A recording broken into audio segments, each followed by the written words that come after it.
Chapter 12.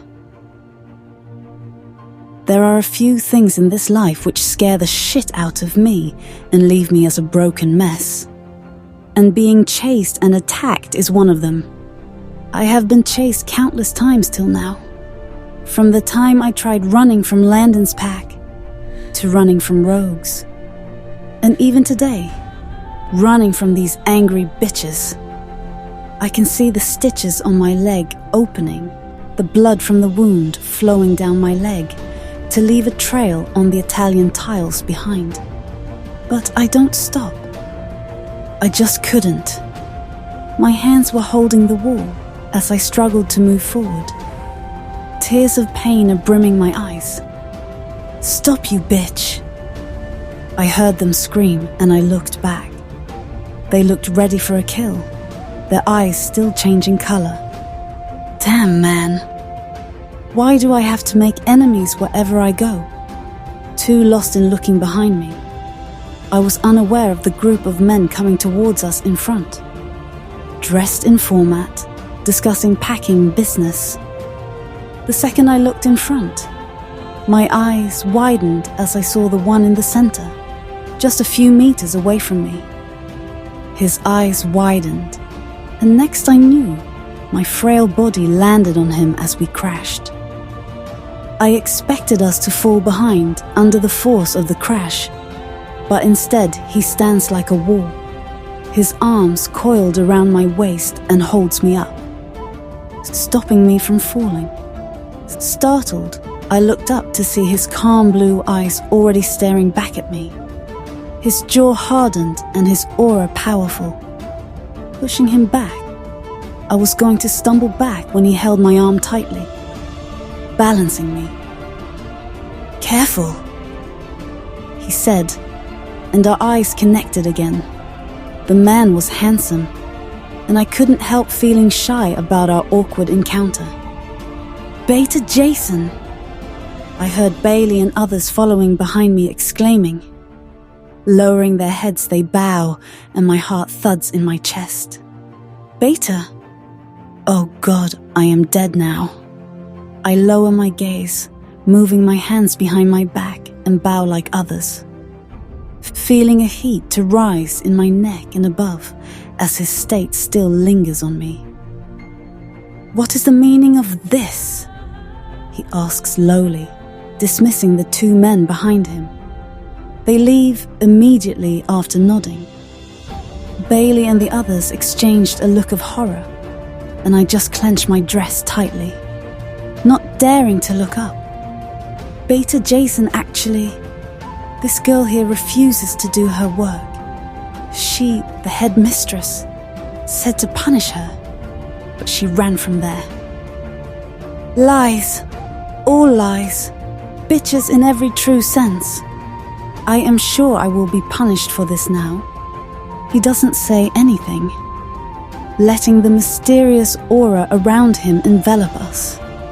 His eyes stared at the trail of blood to follow it and stop at my leg. The white bandage around my thigh is colored in the color of blood. "Dismiss," he orders, and I take in a deep breath. The bitches scurry away, leaving me to limp behind them. I had only taken one step when his voice called behind me, making me freeze. "Not you." I gulped, turning around. And Bailey and others chuckle, running away, leaving me alone with the beta. I still refuse to meet his gaze, to only have his formal shoes come into my vision on the floor. His tone changed suddenly, as he asked me politely, "What is your name?" Thora," I say, to only have him step closer to me. "You're losing too much blood. You need to go to the infirmary." "No, I am fine. It's nothing." He places his finger on my chin, tilting it up. Our eyes met, and I swear I heard him whisper lowly, "Beautiful." Blood rushes to my cheek and he smiles. a beautiful dimple adoring his cheeks. "You are wounded badly. Come, let's go," he says adamantly, and I nod again, not willing to argue. He walks, and I again struggle, only to have him stop and look back at me. He sees me struggling, and next I know he comes towards me and picks me up in his arms. A gasp leaves my lips as I feel his strong arms holding me. "Please, you shouldn't. I can walk," I say. But he doesn't bother with my complaints. Walking towards the infirmary, he kicks the door open and places me on the bed. "Beta! What a serp!" The doctor stops as he looks at me. "Look at her wound. It's not healing." The doctor rushed to me, and he asks me to lay down. I do reluctantly, feeling awkward as he lifts up my skirt to attend to my thigh. He sighs before replying. "Thankfully, the stitches are intact. You need to rest, girl. What were you thinking straining it?" The doctor scolds me and I mutter a low, "Sorry." He again sighs, cleaning it and reapplying the bandages, while the beta stands in a corner with arms folded in front of him. Once done, the doctor asks me to rest, and I nod. The bearer moves forward and again picks me up. "Where is your room?" he asks, and I refuse to answer. They won't let me enter. Bailey and others will again bully me. I can't go back there. I don't want to go back there. His blue eyes looked at me in concern, and adjusting me in his arms, he proceeds outside. What a fool. I thought he would be considerate enough to not throw me back into a room filled with those bitches. Oh God, they will hurt me more. What do I do? My thoughts are interrupted when he takes a left turn and starts climbing up the stairs. This is not the way to the servants' quarters. Where is he taking me? Panic settles in and I thrash in his arms, to only have him look down at me in frustration. Where? This is not the way. "I know," was all he said. And I gulp, biting my lips, stopping myself from saying anything. Luckily, there was no one there as he walked through a luxurious hallway. It was one floor below my mate's room. Opening a door, he entered a room which was too clean to be a boy's room. However, the stuff placed in it told me that it was occupied by someone. Where am I asked, just to have him place me down on his bed gently, adjusting the pillow below my head. My room. I got up immediately. He took me to his room. What about his mate? Or anyone else seeing us here? With my mate, it's different. But being in the room of a stranger, it's wrong. And my wolf agrees with me. Removing the comforter he placed on me, I tried getting up, only to be stopped by him. "I need to leave. I can't be here." Placing his hands on my shoulder, he makes me lay back. "Just stay still, it's fine. You are safe here." "No, you don't understand. If anyone sees us here, Still disregarding my fears, he shuts me up by placing his finger on my lips. My eyes widened at our contact. His blue orbs look straight at me, and I go still for a second. His eyes, they are so beautiful. My elbows that held up my weights moved, and I fell back on the mattress, with him on top of me. His front hit my chest, and his face was only inches away from me. His breath feels foreign on my lips. No, no, no, this is so wrong. I have a mate. What am I doing? Why am I committing this sin? I try to say through his finger sealing my lips, to only have realization flood in his eyes. Looking down in embarrassment, he whispered in a hurry, I am so sorry. I didn't realize. He was going to move back, when suddenly the door is slammed open and a voice enters that I hadn't heard in a while. Jason! How many times do I have to tell? His words get lost as he looks up at the scene from the paper in his hands. His beautiful grey eyes hardened as they moved from Jason to stop at me, to finally still at his finger that touched my lips and the lack of space between our chests.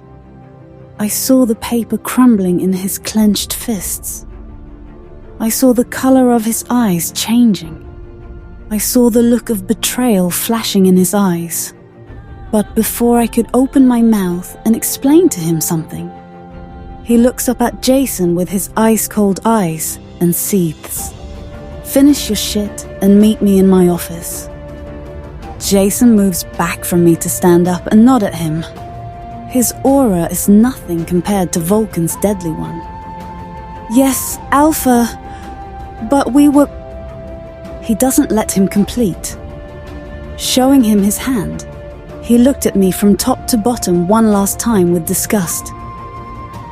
And from next time, keep your whores out of my pack house. Tears sting my eyes as I look at his hatred-filled eyes, ignoring me. He storms outside, slamming the door shut after him. Oh, moon goddess, why do I have to get luck like this? I am doomed. Chapter 13. Sir! I screamed, limping after him, trying to make him stop. Sir, please! My cry was a desperate plea, as he still continued to walk towards his office. Hands clenched in fists, and strides long and hurried. Sir, please, at least listen to my... Ah! A sharp pain hit my leg and I fell down. A tear left my eyes as I saw the wound through my hazy vision. The bandages have again turned red, getting soaked in my blood. Thora! Damn it! Are you stupid? Why are you running like that? Jason says, running after me, holding my leg and examining it, while my eyes remain fixed on only one person. He has stopped now, turning around to look at me with hardened eyes. Not a single trace of concern was evident in them. Please, I lowly whispered, to only have him move his stare from my eyes to my leg, to narrow at Jason, not bothering with me anymore. He clenches his jaw and turns his back on me, entering his office and slamming the door shut after him. He doesn't care, Thora. Not even a bit. Not until you're dying, he wouldn't care. Closing my eyes, I held onto my legs tightly. The physical pain, nothing compared to the emotional one he just gave me. Hey, listen to me. Don't cry. Jason says, making me shift my focus to him. I will ask him regarding your stay. The Alpha and I are more of friends. He will understand it. More tears left my eyes. Are they friends?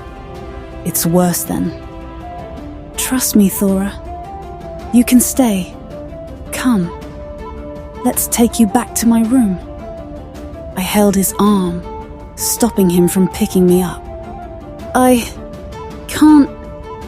Can you drop me back in the maid quarters? He sighs, looking at me in disbelief, but he still nods, knowing it was no use arguing. Fine, come, let's go. and that's when he took me back to my room, which was thankfully empty. The others were not there, busy with their chores. Call me if you need something. Okay. I nodded, giving him a small smile. He was going to leave when I called after him. Beta Jason. Yes? He asks, stopping at the threshold to only look back at me. Thank you. He just nods, smiling back and leaving from there. While I lay back on the bed, I drifted off to sleep almost instantly. But not before feeling goosebumps on my skin, thinking of those grey eyes staring at me. Volcans, P.O.V. 2 days. Fucking 2 days I have spent finishing that bastard Landon and eliminating his pack. Thinking about her to just return to my pack and hold her again in my embrace, telling her she is safe. But imagine my surprise when I saw her under my best friend instead. His fingers were placed on her lips, his chest touching her breasts, and those eyes. Those beautiful eyes that should only look at me were staring at him in admiration. Damn it! I punched the wall nearby, closing my eyes, trying to calm myself. Alpha, may I enter? I heard Jason's voice and I controlled my anger immediately, covering my features with that usual cold facade. Yes. He walks in casually, munching on something that he grabbed from the kitchen. Settling himself on the sofa in front, he places his foot on it and asks me casually, "You called me?" My gaze hardens at his foot placed on my sofa, making him roll his eyes. He may be my best friend, but only after pack hours. Removing his legs from the sofa and placing them down, he raises his hands in surrender. Fine. No need to go alpha on me now. I merely nodded, offering him the papers that I received the other day. His eyes scan over them, and he rubs his neck in awkwardness. Is this professionalism, Jason? 5 days. I have given you 5 days to deal with the upsurge in the eastern province, and see what happened now. I know, Alpha. I am sorry, A sorry won't do, damn it. An entire pack was raided by those rogues. People were killed, ! Jason lowers his eyes, knowing he was at fault. I go for 2 days and you can't manage the shit behind, I said, turning my back on him and looking outside the window. My mate's scent lingered on him, making my wolf crazy. I am sorry. I will compensate the members for the loss and get to hunt these rogues immediately. You better do it. He nods, turning around to leave when I stop him. My question surprised him. Have you fucked the girl you were with earlier? His mouth opens and closes in surprise while I look at him over my shoulder. Who? I harden my gaze and the jerk opens his mouth in an O, suddenly remembering her.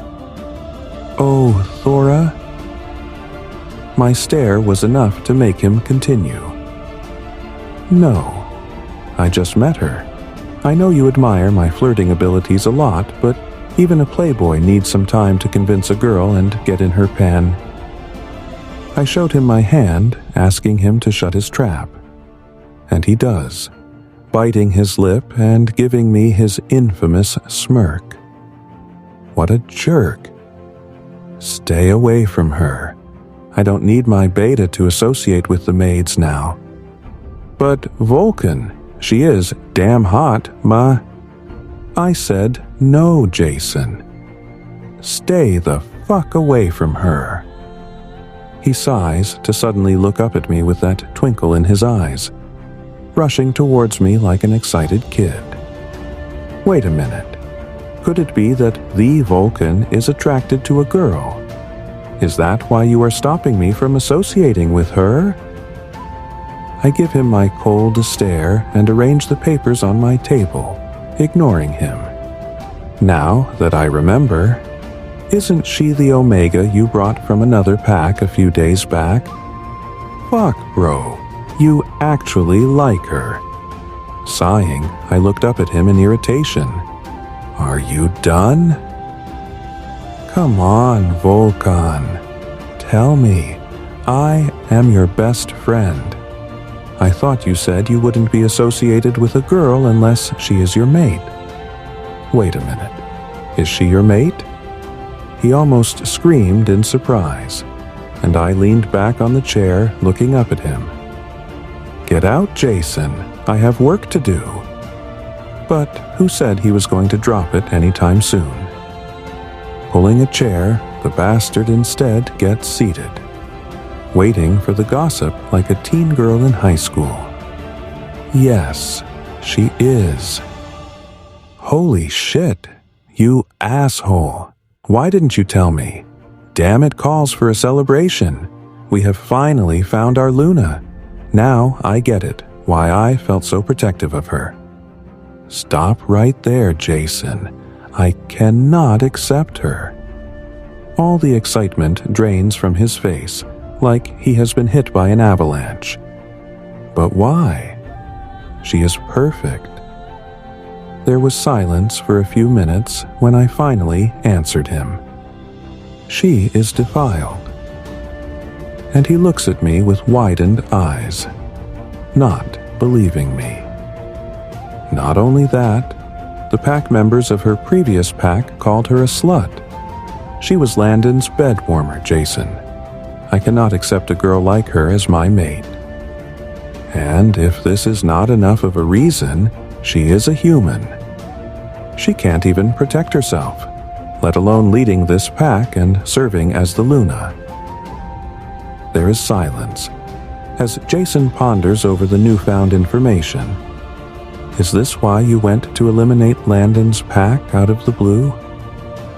Yes. Jason sighed, placing his hand on my shoulder.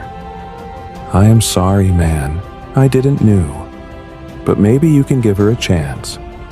To me, she looked so innocent. Have you asked her about it? I nod. I did, and she agreed, not even ashamed of the sins she has committed. That's bad. Are you sure of moving forward then? The ball is in 2 days, and once your queen is selected and marked, you know what will happen to her. It was nothing new. If a male marks someone other than his mate, the old mate immediately stands rejected. She has to bear the pain of rejection, and people say it is the worst pain in the world. Every time the male sleeps with his chosen, the rejected mate suffers worse than death. Until the day when she can't take it. Until that day, she accepts the rejection. And from that day onwards, the bond between them stands severed forever, and she is free to live on her own terms. Yes, I know. The earlier she accepts the rejection, the better. And what if she doesn't? Vulcan chuckles at this. It's never heard of. They always accept it. Why won't they accept it? Why won't she reject him? He bets she will reject him the first day after he gets his queen. She would be happy to be relieved of him and be free. She will, Jason. They all do. Jason shakes his head and turns around to leave. His last words made my heart beat rapidly in my chest. I hope she does. Or, you know what happens to those who don't. The prophecy, it says it. If they don't accept the rejection, they start going crazy. They lose their sanity, and, finally, they are summoned to be killed. The hopeless souls are summoned to the dark forest. And there, they surrender their souls to the strongest wolf known to exist, they sacrifice themselves to the Death Wolf. Chapter 14.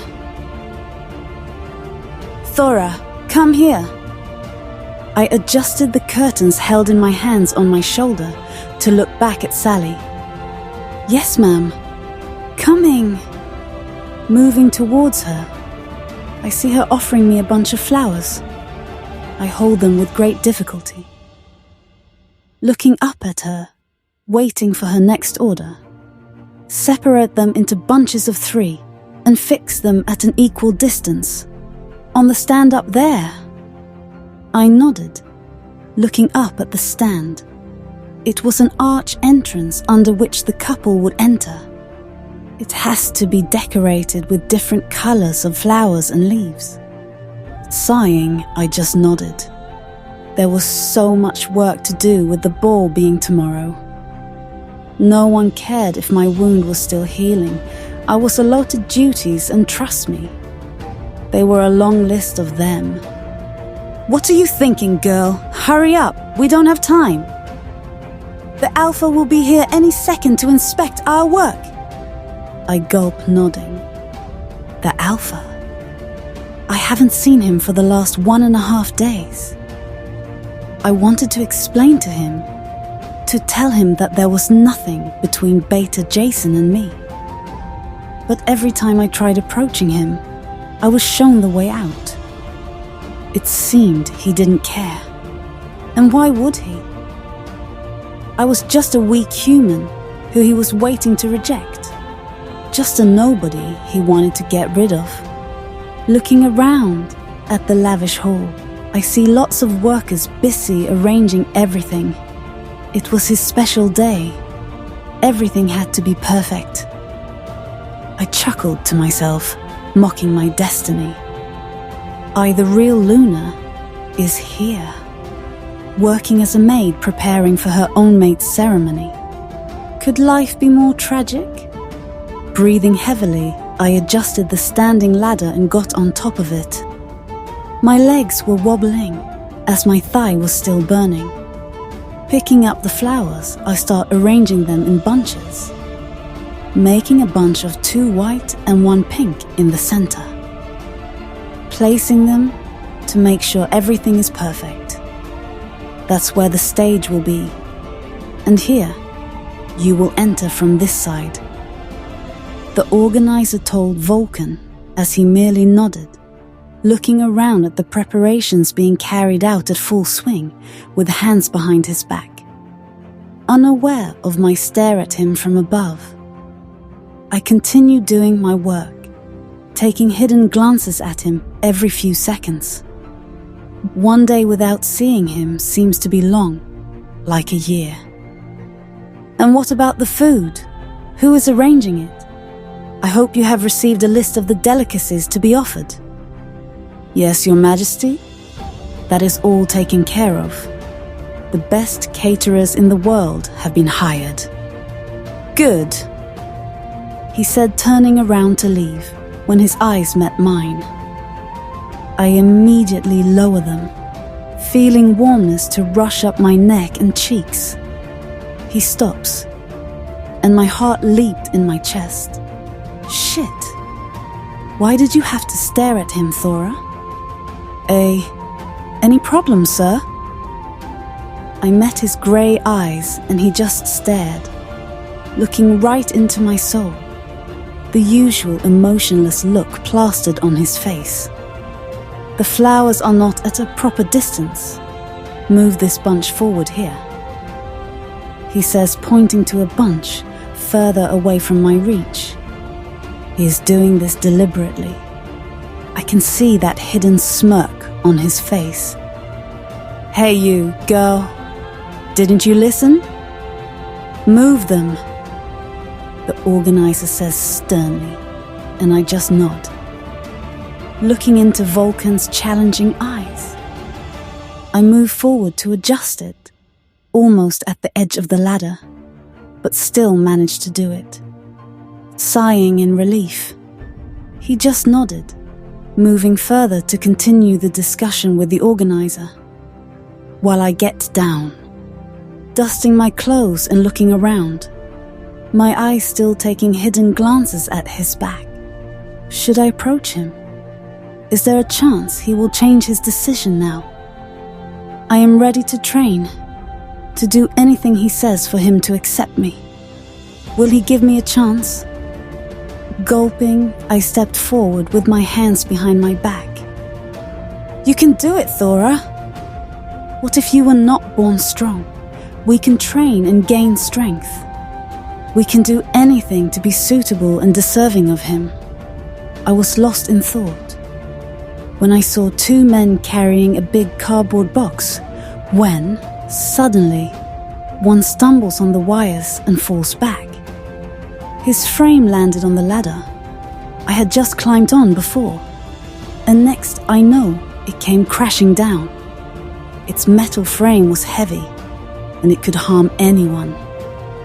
The flowers drop from my hand when I see Vulcan standing just below it, his back on it as he discusses with the organizer, ignorant of the ladder falling on him. My legs move on their own, the injury on my thigh long forgotten. Sir! I screamed at him, running towards him, only to have him turn around in irritation. His beautiful grey eyes meet my boring brown ones as he tries to identify the reason for my concern. He takes note of the falling ladder, but no sign of worry crosses his features. Sir, the ladder! I screamed again, not able to stop myself. And next I know, my small frame crashed on his big one. I thought I would be able to push him back out of the path of the falling ladder, when instead I nearly stumbled on hitting his rock frame, his toned physique not even moving an inch with the impact, while I find myself falling back. Oh, Thora, how can you be so stupid? My hands frail in all directions, trying to break the fall, when I could only grip the collar of his shirt. He did nothing to save me, standing there with a cold face. And that's when I saw the ladder falling, right on top of me. I closed my eyes, terror running in my veins, to feel nothing. A grip on my waist steadies me, and I flutter my eyes open, to only see the ladder a few feet away from me, stopped in mid-air, his forearm holding its weight strongly. As our eyes meet, the tingles on my waist and the spark in his eyes make me forget everything. What a fool you are, Thora. You wanted to save him? The Alpha King? See where it got you, with him saving you instead. But that wasn't bad either. I got to experience these sparks and his touch again. No way bad. Too lost. I don't notice everyone rushing towards us, making sure the Alpha is fine. He retreats his grip from my waist, and I leave his collar. Lowering my eyes, I feel a warmness rush into my cheeks as he steps back from me, making me slightly shiver at the loss of his touch. You stupid girl. Wasn't it your duty to remove the ladder once done with decorating? The Alpha King would have been hurt because of you. Sally comes in scolding me, and the organizer joins, reprimanding me in front of everyone. I couldn't speak, too conscious of everyone staring at me. You what? You pathetic girl. You are to be punished for your mistakes. No food for you for the next 2 days until the ceremony, and you will do double your work. Sorry. Why are you saying sorry to me? Apologize to our king. I looked up at him, to feel his eyes already locked on me. Lowering them, I approached him. My footsteps are shaky and hands sweaty. He still stares, making my anxiousness worsen. When I flinch with Sally shouting at me, "Apologize, girl!" I am sorry, sir. I beg your pardon for my mistake. He just clenches his fist, his jaw hardening. Was I not doing it right? Why did he look so angry? Is this how you apologize? Down on your knees. Kneel and apologize, Sally says, and I feel tears sting my eyes. This was so humiliating. Clenching my fist, I lowered my head, making the first teardrop to leave my eyes and land on the floor below. Lower! I said kneel! I flinch again, pressing my knees on the floor and folding my hands on my lap. The wound on my thigh hurts like shit, making more tears leave my lips. Looking at his shoes, I barely whispered lowly, "I am sorry, my king." "Press your forehead on the ground and beg properly." I heard Sally scream and I started shaking.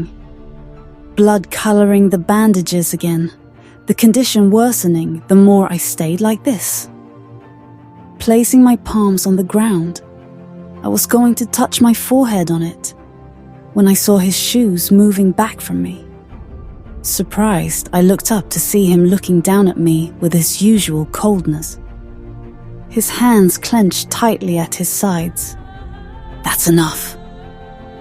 That was all he said, turning around and leaving. And everyone disperses while I stay like that, trying to control my tears that everyone has seen already. You are not weak, Thora. You are not weak. Remember it. He cares for you somewhere in his heart. He does. And with time, he will come to you. He has to. You are both meant to be. No matter the obstacles that come in your way right now, one day, you will win him. My thoughts were interrupted by Sally, standing in front of me, motioning me with her finger to get up. I was good with you till you were following your rules. One mistake from your side and see where it got you. Now come. You won't get the time to even breathe today. Ma'am, please, I can explain. No words, just be silent and get to work. I merely nodded, looking down. When she hands me over a basket of rose petals, confused, I ask her, holding the basket with shaking hands. What's this for? Her next words. Another strike on the cracked glass wall of my vulnerable heart. The king and the new queen will mate after the ceremony tomorrow. And you are to decorate their room for their first night. Chapter 15. The day had fallen, and I was beyond tired. I wasn't allowed to even clean the sweat on my forehead, as everyone kept screaming orders. They were intentionally giving me the work of their share, as a part of this stupid punishment. And I couldn't say no, in the fear of another punishment. It was evening now, and my legs were literally wobbling, and my stomach protesting. The acid was building up, and I could feel a sharp pain in the corner of my stomach. Ignoring it, I sigh, picking up the rose petals basket, to only hear snickering behind me. Or is the slut preparing the room for the king and queen's consummation? So sad. Being used and thrown out like garbage. I looked back to see Bailey and took a deep breath. Ignore her, Thora. She is plain stupid and is trying to get on your nerves. Look at her face, girls. I really pity her mate. To be mated to a whore like her. A used and ugly girl. I clench my fists, not retorting. Walking away from them, ignoring her words. When somewhere deep, Her words did affect me. Defiled. That's what they all called me earlier. I'm used to it now. It's just that it's been long since I last heard someone call me a whore.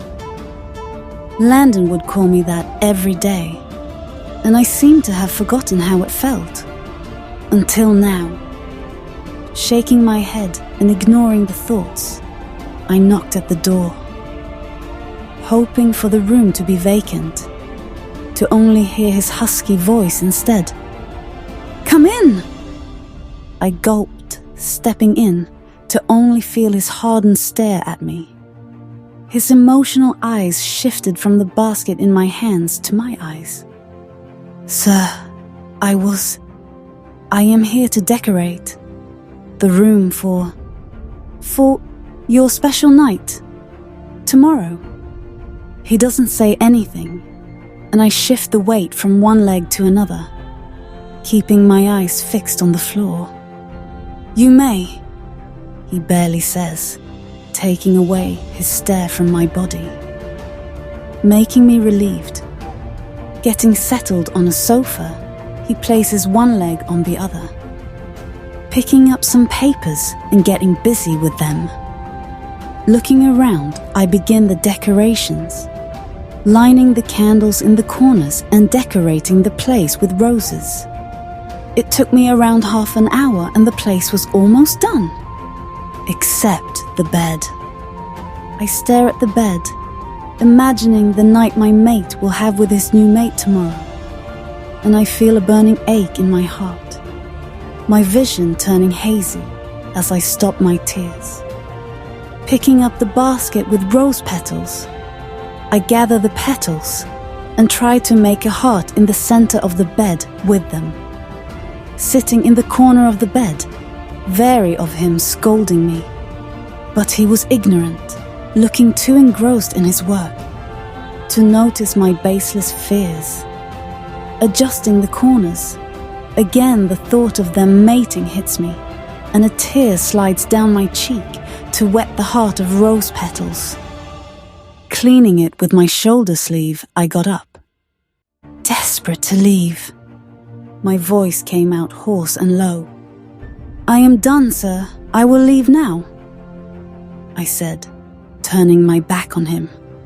I had just taken a few steps away when his voice stopped me.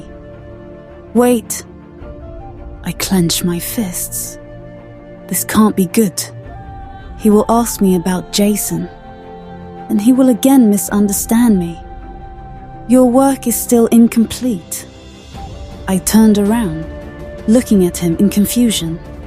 A pair of specs on his Greek nose were making him look more intellectual and handsome, and I immediately lowered my eyes. "What's left, sir?" He adjusted his face on his palm, looking at me in amazement. "Light these candles." But they are for tomorrow, sir." His eyes narrowed, not liking me asking questions from him. "You keep forgetting your rules, don't you?" I said, "Don't open your useless mouth unless I ask you to."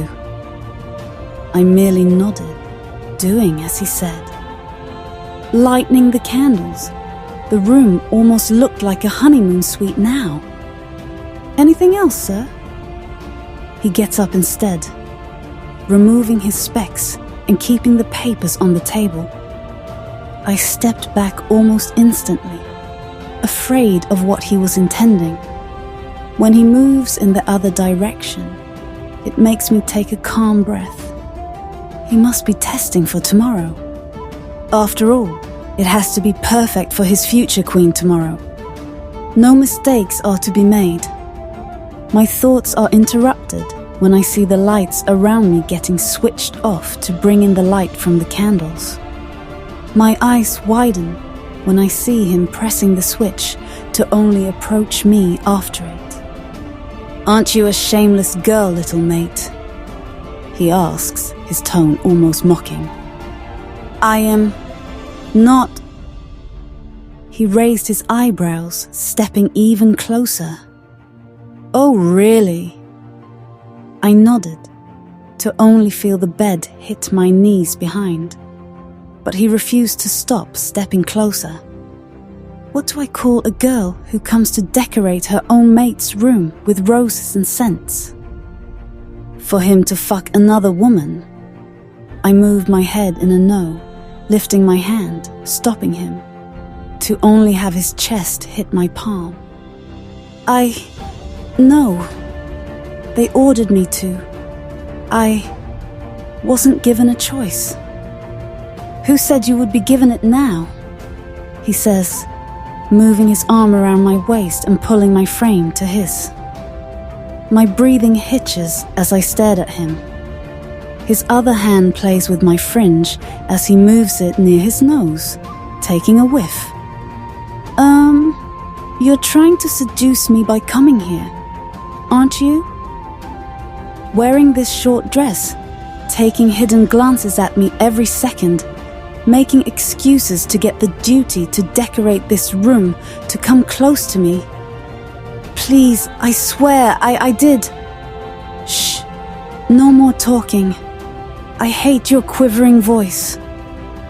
I gulp as he places back my hair, moving closer to make his breath hit my collarbone. Please, I managed to say, to only have him grip my hair, coiling it around his hand to make my neck more clearly visible to him. Shh, I said, shut your trap, he says, moving his thumb up to trace the corner of my lips. His eyes focused at the shape of my lips, and I bite it out of nervousness, making him smirk. And you say you weren't trying to seduce me? My eyes widened. No, it was just on instinct. I didn't intend to. No, Let me make your wish come true tonight. He whispers in my ear, making a shudder run down my spine. Let me fuck you tonight. And that's when he pushes me back to make me fall back on the bed, the heart of rose petals getting crushed under my weight. And I immediately tried to get up, afraid of ruining it. Instead, I am pinned down on the bed. His hands locked my wrists above my head. The heart, it's ruined, I say slowly, referring to the rose petals getting crushed under my weight, when he looks at me sadly, looking into my eyes. It was already ruined when you betrayed Thora. And that's when I see the vulnerability in his eyes, the hurt, the pains, the heartbreak that I've given him, and I break along with him. I am so that was all I could say for not saving myself for him, for not fighting harder to save me from those monsters, for getting a weakling like me to be his mate. I was sorry for not being deserving and not being worthy of being the mate of a powerful man such as himself. I lowered my eyes, ashamed to meet his stare, when he lowly growls at me, not happy with me meeting his eyes. But how can I? He will only see my betrayal. He can never see my love. He is blinded by hate. I am not up to his expectations. I have severed the hands that dared to touch what belongs to me, he says, and I look at him in shock. No. Did he really? Did he really kill Landon? Was this the reason for his absence? Landon, you... Shh, do not take another man's name in front of me, or I swear I will rip down their throats and burn their pack like I destroyed that bastard's... I gulp, feeling his aura changing. It was getting darker. He was burning in rage and jealousy. Moving his face in the crook of my neck, he moves his hands, lifting the hem of my shirt and sliding in his fingers. I have punished him, and now, lifting himself up, He stares down at me before whispering, "It's your turn." And that's when he crashes his lips on me, making my eyes widen and a warm feeling to engulf me entirely. Chapter 16. Her lips get sealed by his dominant ones. Pinning her down with one hand holding her wrists above her head, he moves his other hand under her shirt, making sparks to trail and directly hit her core. An uncontrollable moan left her lips. "You love it, don't you, little mate?" he says, in between the kiss, moving his lips in the crook of her neck, kissing the sweet, sensitive spot. "You want me to mark you?" She nearly pleads. His touch ignited the heat in her. Her body is more of a puppet of his. Biting on the mark, he teases her, making her back to arch and hands to thrash. But he pins her down, his grip on her tight, not letting her move an inch and ruin his fun. He continues to kiss her lower, lining kisses down her shoulder. Even after knowing I will be mated to another woman tomorrow, his question makes her go still. Rejection after mating is the worst known in history. If she accepts him tonight, and tomorrow he makes another woman, she will be broken beyond sanity. But wasn't she dead already?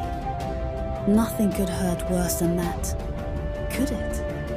And that's when she had decided, sealing her death with her own hands. Yes, he stills, surprised to hear her answer, but he needed confirmation, the last approval before he claims her completely, marking her in his scent, filling her insides with his. "Are you sure, girl? You know the repercussions, right?"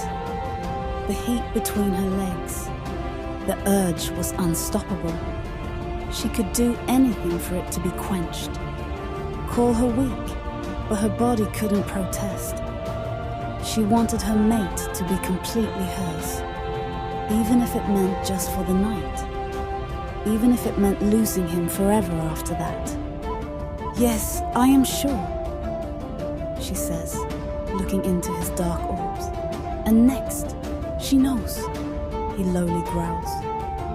His eyes darkened further, her clothes getting discarded and torn to claim her. His wolf took control, and she submitted, feeling emotions that took her to heights of ecstasy that she never knew existed. Her body a quivering mess under his, as he continued to claim what always belonged to him, consummating the bond in the depths of lust when it lacks the indestructible base of what is called love. A thunder strikes the sky outside, a warning to the beginning of the cycle only known in history, trying to warn her of the fate she was sealing on that night, yet she was oblivious, getting taken by the man who will never belong to her again. But they didn't stop. The darkness of the night gets replaced with the hues of dawn, her body drained and eyes falling with fatigue. When he finally stops, having quenched his lust, moving aside from her, he lay on his side, looking up at the ceiling and breathing heavily, while she cocoons in a ball, lying in a corner. Her body was shivering with the cold, now that the warmth of his body had been lifted. His next words brought her back to reality. A sob left her lips. "Get out, and don't tell anyone about it." She tries to move but fails miserably, falling on her knees, her legs wobbling. His sigh was audible in the background. What a weakling. His words sting, making more tears leave her eyes. Holding the bed sheets tightly around her, she tries again, holding the bed for support. He stares at her, struggles silently, cursing himself in his mind for claiming her. The marks he left on her made him clench his fists. His beast had truly not shown any mercy on her, and he was regretting the night already. Even though it was the most beautiful night of his life, beautiful things have a hefty price, and he knew he couldn't afford it. Looking at her back, he sees that she is going to fall again when he holds her this time, surprising her. Picking her up in his arms, he kicks open the bathroom door and places her in the bathtub, adjusting the water to warm. She crosses her arms in front of her chest, looking into the pooling water near her feet. Her eyes looked dead as she reflected upon her decision last night. Tears stream down her face as she slowly whispers, It was a mistake. He looked at her for a few seconds, feeling pity for her. She looked broken. Fuck! He had broken her completely. What was he thinking last night? How could he give in to his animalistic instincts? How can he claim her when he didn't intend to make her his queen? Turning on the hand shower, he starts washing her with it. When she stops him, holding his hand. Please, don't select someone else. Looking up with those vulnerable eyes, she whispered lowly, or I will die. He lets go of the shower, standing up. I fucking asked you last night. I gave you an option, damn it. Why did you say yes? She sobs again, moving her head in a no. I don't know. I couldn't stop myself. I was not thinking clearly. Fuck!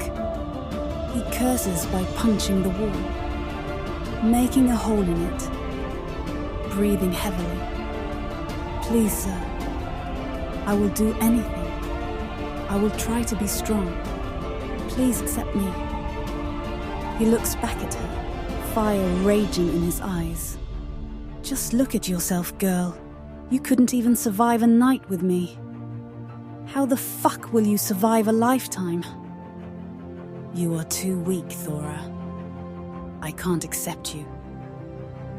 And no matter what, my wolf and I, we can't forgive you for your betrayal.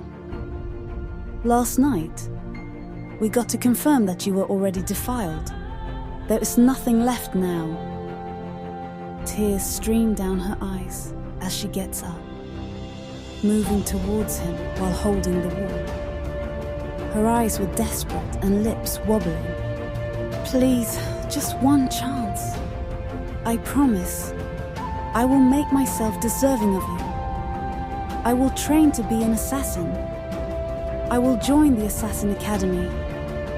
I will do my best. He moves his head in a no, turning his back on her. You can't. You don't have it in you. You will die there. She holds his arm, stopping him. I will. Trust me. No, Thora. Why don't you get it? I can't accept you. I just can't. Now enough of this bullshit and listen to me, he says, holding her shoulders, trying to put some sense into her brain. I will select another woman as my mate tonight. After I mark her, you will immediately stand rejected. I will send a doctor to your quarters to take care of you. And once the pain starts, you have to accept the rejection and relieve yourself of all the pain. After that, I will give you funds and a place in my best friend's pack. You stay there happily. Achieve all your dreams. Be independent. Maybe select some other mate as your chosen. And start a family. Okay? She looks at him in disbelief. Is he the same man who just last night said he would kill the man who dares to touch her?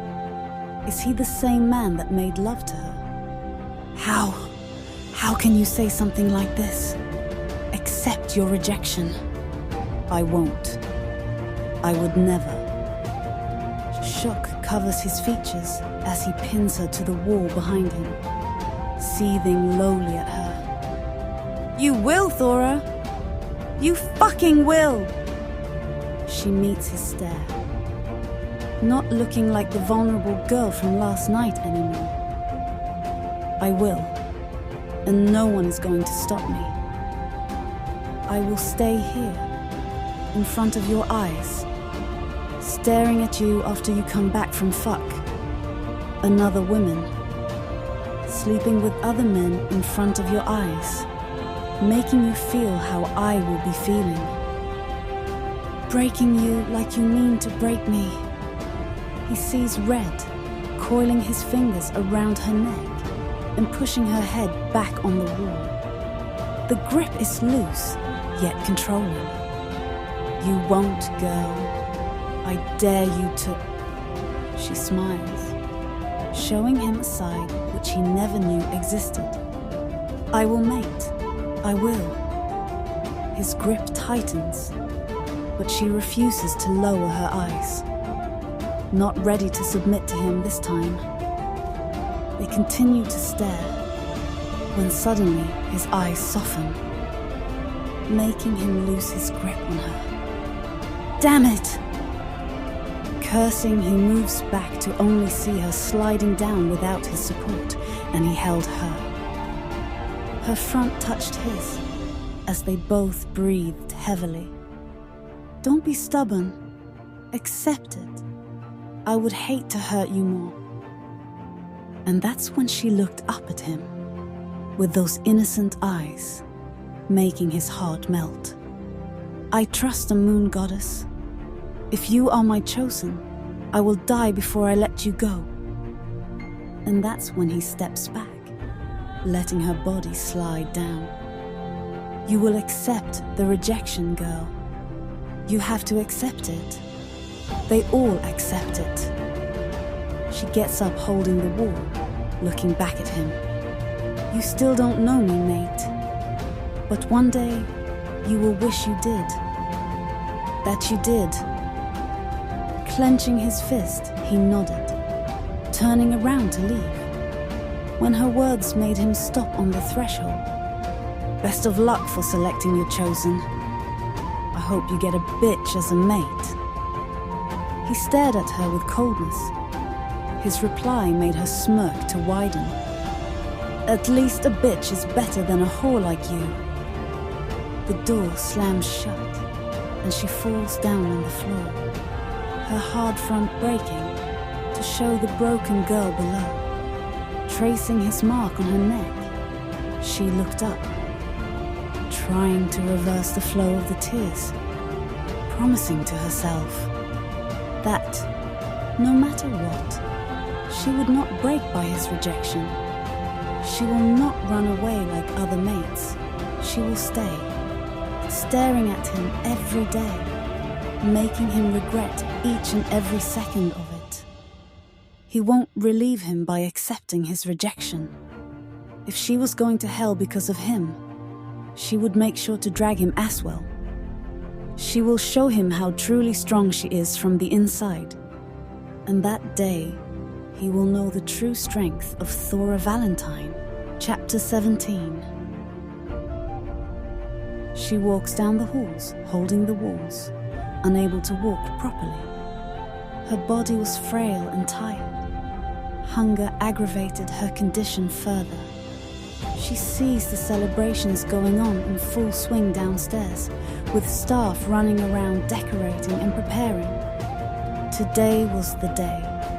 Her mate was going to select someone else, rejecting her, when just last night he had mated her. Opening her hair, tied in a bun above her head, she uses it to cover her neck and shoulders, hiding the evidence of her being claimed by the king. A shaky breath leaves her lips as she felt her vision going hazy. She was too weak. But if someone is to notice her and see her like this, They will point more fingers at her. No, she can't let that happen. Gulping, she looks down at her attire. Before leaving his room, she managed to get his white shirt. It almost reached her mid-thigh. But she was all naked below it, making her rub her legs. Sneaking in along the back stairs, she manages to reach her room unnoticed. Picking up a big hoodie and baggy lowers, she gets dressed in them, running out into the back lawn where anyone rarely comes.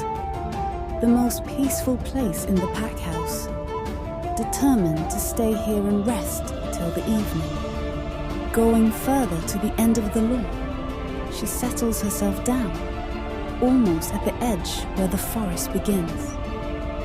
Folding her arms on her legs, she lay down, feeling safe in the corner where no one will notice her. The bushes almost covered her, and the shade felt cooling and refreshing. Remembering the piece of loaf she had stolen, she takes it out and takes a bite of it. Tears are streaming down her eyes as she remembered the words he last said. At least a bitch is better than a whore like you. Tears stream down her eyes, and she takes another bite, hearing her stomach grumbling, and she holds it. Something rose in her throat. She starts feeling uneasy, gagging, and vomits out the bread she has just eaten. Her hands tightly holding the tree bark as she gags again, throwing out the bile accumulated in her stomach because of skipping meals yesterday.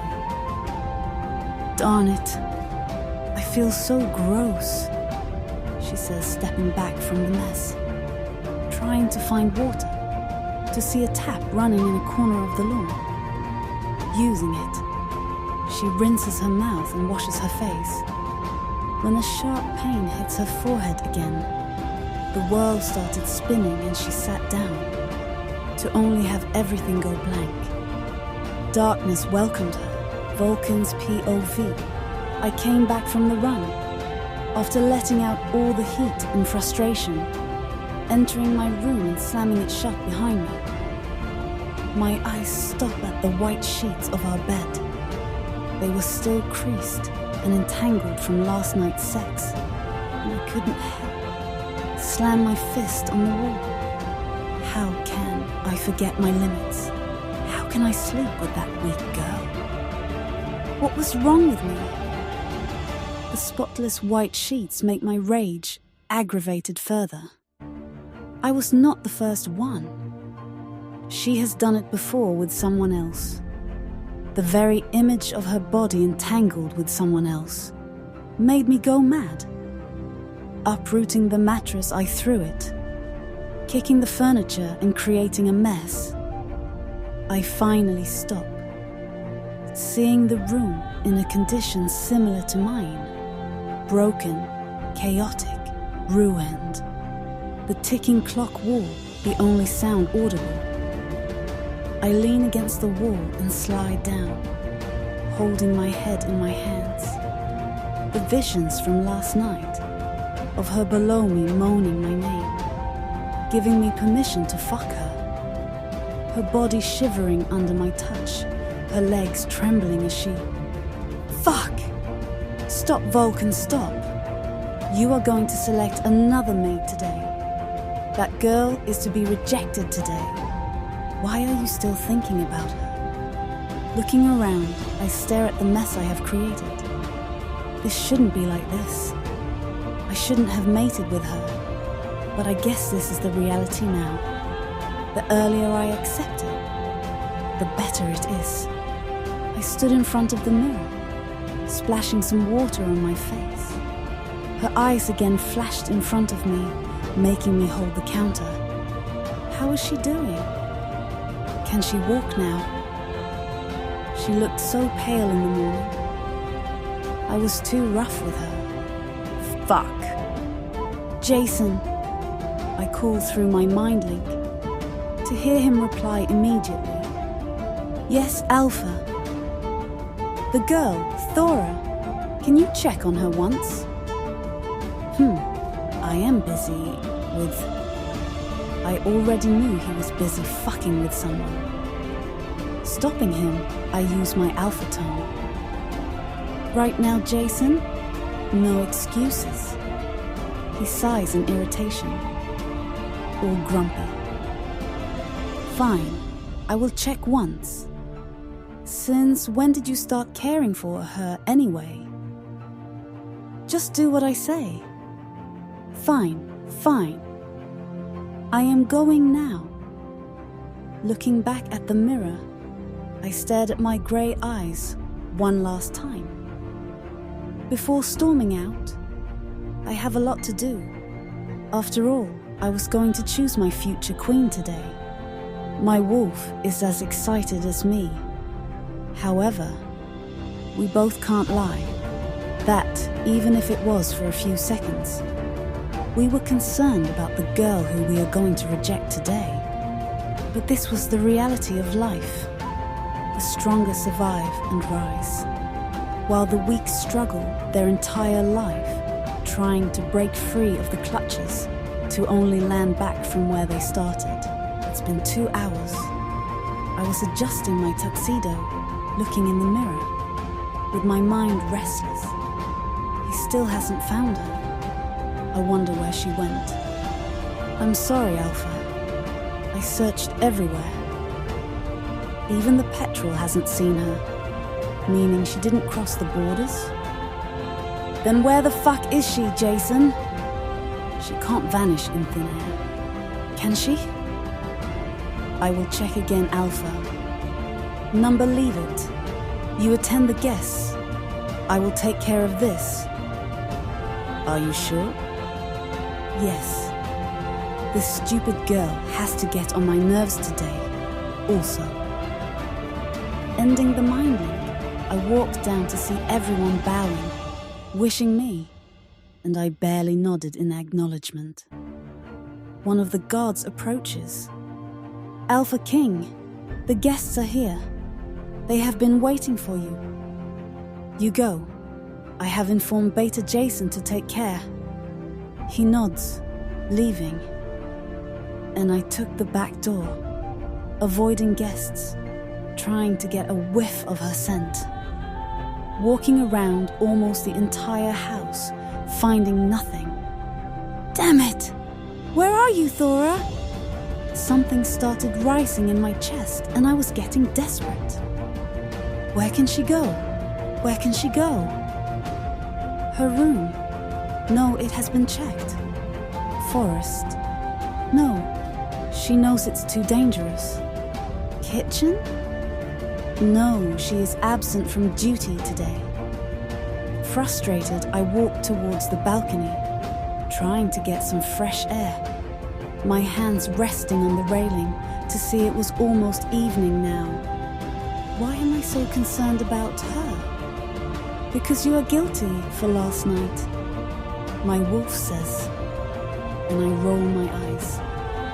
She was the one who gave me permission. What do I have to be guilty about? I try to reason out, convincing no one but myself. And that's when I feel the cold breeze brush past my face, and I still.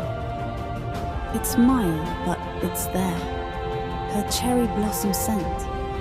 I can distinguish it from all others anywhere. I look down to see the lawn. It's mostly empty. Anyone rarely comes here. And that's when I see a figure laying in a corner. My eyes widened, and I rushed down, ignoring everyone wishing me on my way downstairs, almost missing a few steps.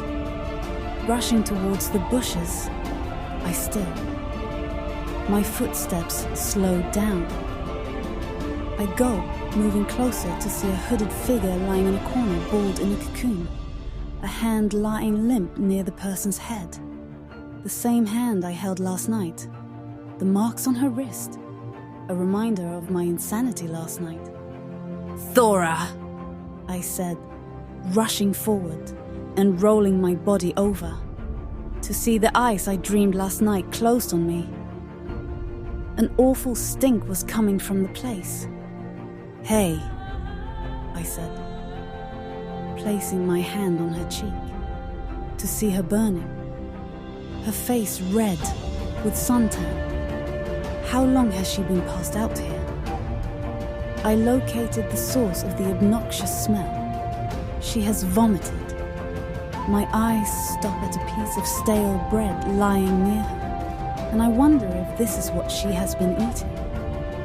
Hey, Thora, get up, I said, tapping her cheek. To get nothing, regret filled my insides as I looked at her condition. On getting no response from her, I picked her up in my arms, bridal style, her long hair descending in waves behind as her hood drops down. Walking inside, I looked down at her. Her face pressed to my chest and I sighed.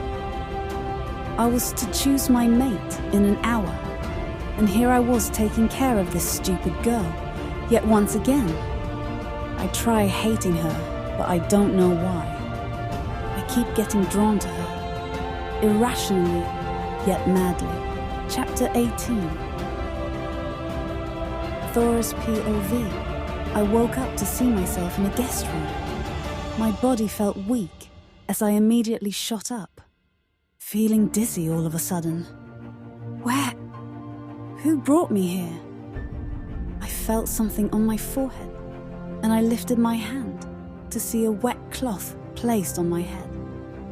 Removing it, I took a deep breath, to only still. It was the ceremony today. No, I couldn't have missed it. Vulcan, no, please, you can't select someone else. Pushing aside the comforter, I got up, again feeling dizzy. Not caring about anything, I stumbled forward, rushing towards the door. My footsteps staggered as I ran down the hall. The clapping sounds are reverberating. I see the large crowd gathered downstairs, and my heart drops in the pit of my stomach. Vulcan, please, I begged in my mind, rushing down the stairs. Tripping over my foot to only hold the railing, almost balancing myself. Now for the most awaited moment of the decade. The anchor says, and my eyes widen. It's not done. There is still hope. Relief is flooding my insides, only to be short-lived.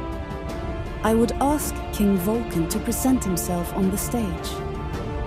His back comes. In my view, people making way for him, bowing. A black tuxedo fits him perfectly as he walked up the stairs with long, confident steps. My footsteps slowed down as I walked down the stairs, clenching my fists. I see the guests, dressed in expensive clothes, turning around to look at me in disgust. But I didn't care. I was still in my sweatpants and zipper. Of course they would be surprised. I bet I would easily stand out in this high society crowd. My attention shifts back to him as he ascends the stage, looking at the crowd, smiling and nodding at them, ignorant of my heart breaking into pieces. Now, the decision has been made. The crowd cheers and I place my clenched fists near my heart. Tears are pooling in my eyes. Please, no, please. The lucky girl who has been selected by King Vulcan as the future queen of this kingdom is... There is silence as the beautiful girls lined up in the front, waiting in anticipation. My heart is thudding rapidly in my chest as I close my eyes, breathing heavily. Princess Charlotte Augustus Balenciaga, the firstborn of the royal bloodlines of Balenciaga, the kingdom of 5 states. Everyone welcome her. Claps resonate in the hall as my heart breaks into a million pieces. My legs feel weak suddenly, and vision went hazy. To only taste salt on my lips, to realize they were my tears, A beautiful woman, dressed in a mermaid blue dress, stands out of the crowd, walking down the red carpet with head held high. Her beautiful blonde hair, blue eyes and pale ivory skin, in complete contrast to my dark eyes, brown hair and warm beige skin. She flashed a beautiful smile, walking up the stairs, her long dress trailing behind her, and the long slit, making her toned legs longer. Vulcan offers her his palm and she takes it, making cameras flash and guests to cheer. His eyes were looking at her in admiration, mesmerized by her beauty like everyone else in the room. She whispers something in his ear, and he nods, before they both turn around towards the crowd as they pass us a smile. Rings are presented to seal this new bond, and that's when I, for the first time in my life, experienced what a heartbreak felt like. My legs staggered back, and next I know, I topple over a piece of metal flower vase behind me. It's a loud sound, resembling the sounds of my heart breaking. Everyone stills and their attention diverts towards the cause of the nuisance, to only stop at me. The looks of disgust intensified. My heart leapt in my heart as everyone stared, but my eyes, they only remained fixed on those smiling ones which now held Princess, or rather Queen Charlotte's hand in his. The hands that caressed me last night, the hand that held me, were now making a promise to someone else. Following everyone's stare, his eyes stopped at me, and the smile on his lips was replaced by a look of shock. His cold eyes were staring at me, with not even an ounce of regret or longing, and that's when I knew. He would never select a lowlife like me. What was I even thinking? Why did I come here in the first place? To see myself getting rejected with my eyes, or maybe 0.0000001%. I hoped he would select me. What a fool you are, Thora. What a fool. King Vulcan, Princess Charlotte, we may now proceed with the exchanging of rings. He stares into my teary eyes emotionlessly, not breaking the stare, and holds her hands picking up the ring. I move my head in a no to only have him stare, claiming her in front of me while looking at me, to show me the truth finally, to show me that I never meant anything to him. The ring slides onto her finger and she bleams, staring at him, returning it by placing her ring on his finger. Those eyes of my mate still staring, daring me look away, daring me to accept the truth. Now you may kiss the bride. The crowd claps, while I feel a sharp pain in my chest, my breathing turning rugged. No, I can't see this. I can't. Meeting his cold eyes one last time, I turn my back on everyone, rushing out. I hit a few guests, making them curse me, but I don't stop, determined to escape. The claps again echoed, and I knew he had kissed her. The lips, the touch that only I have experienced till now, is no longer mine. He doesn't belong to me now. He was hers. It's been hours, almost nighttime. I sit in the attic of this huge mansion, surrounded by cleaning supplies. My tears had long stopped, my eyes dried from them. My lips chapped, and an uneasiness settled in my stomach. The full moon is visible from the window, its moonlight, the only thing lighting the darkness around me. Just a few hours more, and I will be experiencing hell. Yes, hell. The pain of rejection resembles hell, It is heard that few females even die of it. The very first night, the pain was excruciating and unbearable. My thoughts are interrupted by a knock on the door, making me get up immediately. I thought no one knew I was here. Who could it be? Slowly creaking the door open, I was surprised to see Jason standing there. A look of pity covered his features. Did he knew? "Beta Jason," I said, immediately bowing to show him respect.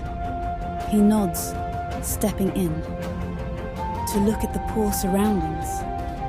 "Why are you here?" he asks, and I reply, keeping my head low. "It's just that I wanted some time alone." "That's understood," he says, sighing and placing something wrapped in a cloth in my hands. "These are the medicines, Thor. You will need it." I looked up at him in surprise. "Beta Jason, Shh. I know about you being Vulcan's ex-mate. The pain is going to be really bad tonight, Thor. Take these medicines and you will be fine." I stared at the cloth in my hands. He has sent them." Jason nods, and I clench the cloth tightly. Why does he even care? He was going to consummate with someone else, and he shows as if he cares. Placing back the cloth in his hand, I turned my back on him. "Tell your alpha I don't need it. I have survived all these years. I can also survive now."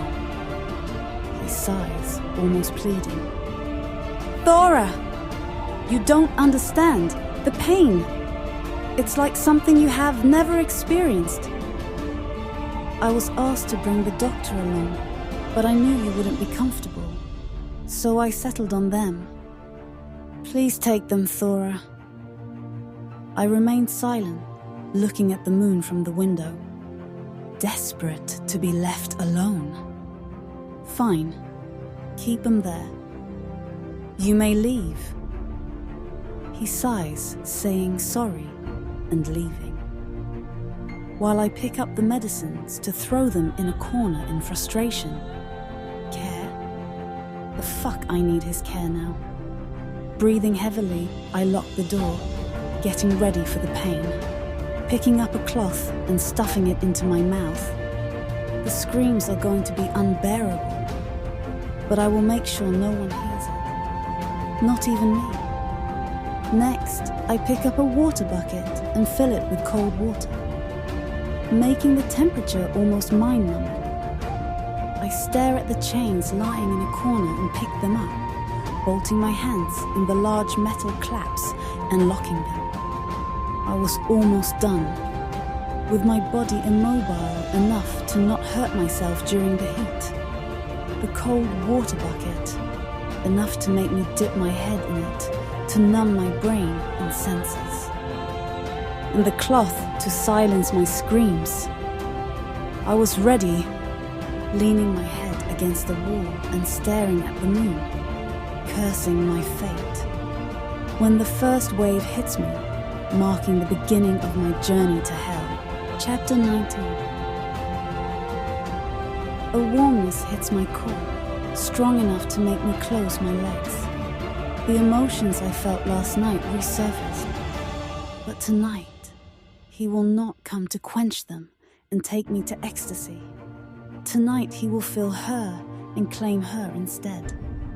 Another wave hits going up my backbone and I almost slide down, wringing my hands in the chains. Shit. It was intensifying. A sharp pain roots in my abdomen, and my eyes almost rolled back, tears streaming down. It doesn't stop one after the other. The sharp pains keep hitting my stomach, making my legs tremble and my mind numb. The moon was looking hazy as my tears blocked my vision. The pain hits in shocks and only intensifies with every blow. I barely get a second to breathe when another wave hits, It's fine, Thora. We can survive this. We have survived worse. If only I had known this was just the start. The pain I felt till now was nothing compared to what it was going to bear in a few hours from now. Volkan's P.O.V. I stared at the girl sprawled on my bed, waiting for me to take her, her beautiful figure barely covered in lingerie. As she stares at me, biting her lip, seducing me. She was beautiful, her blue eyes hypnotizing and her blonde hair and ivory skin mesmerizing. However, instead of taking her, I stand there, just staring. My hands clenched in fists by my side as I remember the girl lying on my bed last night. How those boring brown eyes of Thora stared at me innocently. How her less curvy and somewhat thin frame felt perfect under my fingers. And I curse, seeing myself getting aroused by barely imagining her. Damn it. Any special requests, my king? Something that you don't like? She asks, bringing me out of my thoughts, and I step forward, getting on the bed and slowly climbing on top of her. She tries to lift herself and kiss me when I pin her down, suddenly getting angry. Don't touch me. She gulps, hearing the threat in my tone, lowering her eyes immediately. Yes, yes, my king. I barely nodded, staring at her face, my eyes again playing games with me as I saw Thora lying below me instead of her, looking at me with tears of ecstasy rolling down her eyes, moaning my name. And I closed my eyes. Fuck. Stop playing these games with me, Thora. Stop it. Taking a long sigh, I again opened my eyes to see her lying immobile below me. The smell of her arousal hits me. The bitch was already ready for it. I lowered my head in the crook of her neck, and the scent of an expensive perfume hits me. Strong and addicting, but no way near the sweetness of her cherry blossoms. I didn't wait, attacking her neck, making her moan, and she moves her hands up to run through my hair when I stop, nearly growling at her, pinning her wrists above her head on the bed. I fucking asked you not to touch. She stared at me shocked, with fear evident in her eyes, but just nods, holding the railing of the bed headrest tightly in her fingers and closing her eyes. Good girl. I whispered in her ear, continuing to kiss her marking spot, making her moan again, her body convulsing and her back arching to hit my front. And again, the thought of Thora lying somewhere suffering in pain hits me, and I stop closing my eyes. Shit, what's happening to me? Why can't I get her out of my system? She has betrayed me. I have replaced her.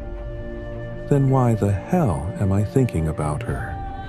You are the werewolf, King Vulcan, and this girl here is the strongest girl in the 5 provinces. She will make your empire stronger. Then why the hell are you still thinking about that weak, pathetic Omega? What happened, my king? Why did you stop? The girl asks in an overly sweet voice, and I just sigh, running my hands through my hair. Can I do this to her? When I waited 24 years for Thora, could I really reject her after I found her? But she has betrayed. I remember she was defiled. She had slept with someone else before me. And the thought of seeing her wrapped in someone else's arm, fucking him, burns a storm of insatiable rage inside me. I will never forgive you, Thora. Never. There was only one way to take this girl, without imagining her as Thora. And I was going to do it. Gritting my teeth, I lean in and whisper lowly, near the girl's ear with coldness redefined. "Turn around." Her eyes widen, but she obliges, getting excited instead, lifting herself up and offering her back to me. I moved closer, holding her, taking a deep breath. I imagine her face one last time before removing Thora from my mind, as well as my body forever. "Sorry, Thora, but you brought this on yourself." And that's when I entered her. Her screams get muffled by the cloth in her mouth. Tears ran down her eyes. The pain was excruciating enough, resembling the breaking of all the bones in her body together. The chains around her wrists were covered in blood as her wrists were bleeding, tired of thrashing. Her legs and lower body were sore and aching. Her head was spinning, unable to take the pain, and she submerged her head in the ice-cold water. Its coldness made a shiver run down her spine. But she stays, enjoying the numbness. Call her sick. But she liked keeping her head under the water, the silence below, helping her escape this hell. Only when her lungs started protesting did she move back, bringing her head out of the water, breathing heavily, her wet hair sticking to her face as she takes deep breaths from her nose. And that's when two pains started together. One was climbing up her chest to reach her neck, while the other hits her abdomen. And she couldn't help sobbing. He was marking her by consummation. And that's when she surrendered to the pains, letting them hurt her in all the ways they could. Staring at the ceiling, her body gets hit by shocks. Her chest lifted and dropped, her neck burned in pain. The mark he left on her yesterday burned on its own. 2 hours. She suffered the torture for 2 hours straight, and was almost unconscious when she heard a voice in her mind, which made her wonder if she was hallucinating. The voice was hoarse and heavy, scary enough to make a kid piss his pants. But the words are clear. Do you accept the rejection? Her dropping eyes looked around to find no one. Her heart almost leapt in her chest as she felt a dangerous aura surround her. She tried to get up, but was too weak to even move a muscle. It felt evil, like there was a dark spirit around her. Who are you? She asks in her mind, stuttering, to only hear a low growl in return. And that's when she sees dark clouds surrounding her. Panic strikes her, and she helplessness struggles to move back, only to fall down. I asked, who are you? Her teary eyes looked around to see the dark clouds of smoke approaching her. Do you accept the rejection? The question is asked again. The voice was impatient now, and she gulps, clenching her fists tightly. Her answer was strong and firm. No. A low howl emerges around her, and the dark clouds start approaching her, almost touching her feet. She closes her eyes to feel a breath near her ear as the same voice whispers, "Get ready for it." And that's it. The aura vanishes, and when she opens her eyes, there was nothing. No dark clouds. Nothing. Just the moon staring at her through the window. Too tired, she felt dizzy, and before she could stop herself, her body slides down, hitting the wooden floor, and she falls unconscious, with only one thing in her mind. What the hell was that voice? Was she going crazy already? Chapter 20. It was almost afternoon when she gained consciousness, removing her bounds and going towards her room. As soon as the cold water hits her wounds on her wrists, she flinches, biting her lip, staring in the mirror. She stares at the marks on her body with dead eyes. Her abdomen was covered in bruises, and so were her inner thighs, her neck having the biggest one. The place where his mark was now was discolored in hues of red and blue. Lowering her gaze, she lifts up her head. The cold shower water soothed her pain. Getting dressed in a full-sleeve shirt and joggers, she walks down the halls, proceeding towards the kitchen, to only see everyone going, still on looking at her. She lowers her eyes immediately, walking towards her counter. Damn! See the bruises on her neck. I bet she had a rough night. What a slut. Headmistress is not going to leave her. She was halfway to cutting the vegetables when Sally enters barking orders. Her eyes stop at Thora, and she roars in anger, marching towards her. What are you doing here, girl? Get out!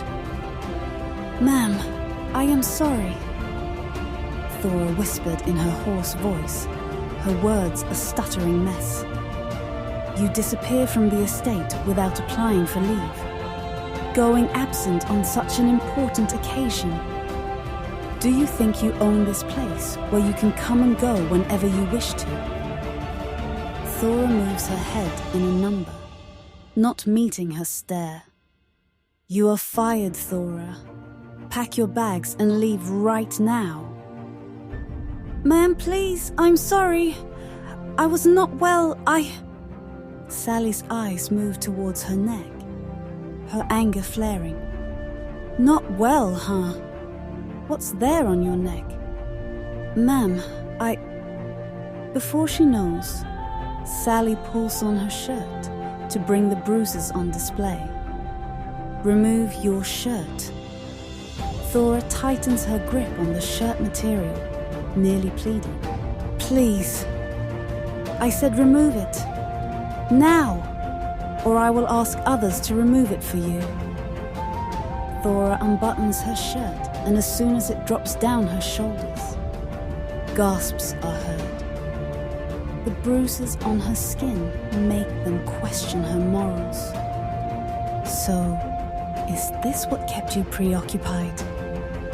Thora moved her head in no, nearly pleading Sally. No, I swear, these are not from... Shut up! Girls, help this girl pack. She is leaving right now. Thora blocks Sally's way, nearly pleading her, falling down on her feet. Please, I have nowhere to go. I swear I didn't sleep with anyone. Sally looked down at the girl pleading. Holding her hair, she pulls on her scalp, seething. I was not going to inform the Alpha and get you punished, but it looks like you won't leave without it. Please, no! Pulling her up from her hair, Sally pulls Thora, dragging her down the halls. Pack members stare, murmuring, to not interfere, while Thora's heart drops when they stand outside Vulcan's office. Tears were stinging her eyes, thinking what he would think of her. She thrashes in Sally's grip, to only make it hurt more. Please, I beg, please don't do this. Sally ignores it, looking down at her in disgust and knocking on the door, when they hear his voice from inside, making her senses go numb. Enter! Dragging her, Sally pulls Thora and nearly throws her on the carpet, making her knees scrap on it. Vulcan looked up from his papers to see the head maid standing there fuming. What's the matter, Sally? He asks, continuing with his work, looking back at the papers, not happy with the intrusion.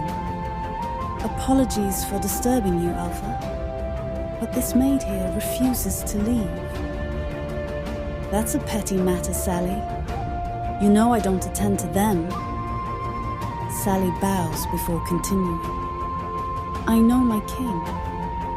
But this girl here broke the protocols. She slept with a pack member while ignoring her duty. There is silence for a few minutes before Vulcan sighs, running his hand through his hair and looking up, unable to see the girl kneeling on the carpet. Then prepare for the whipping.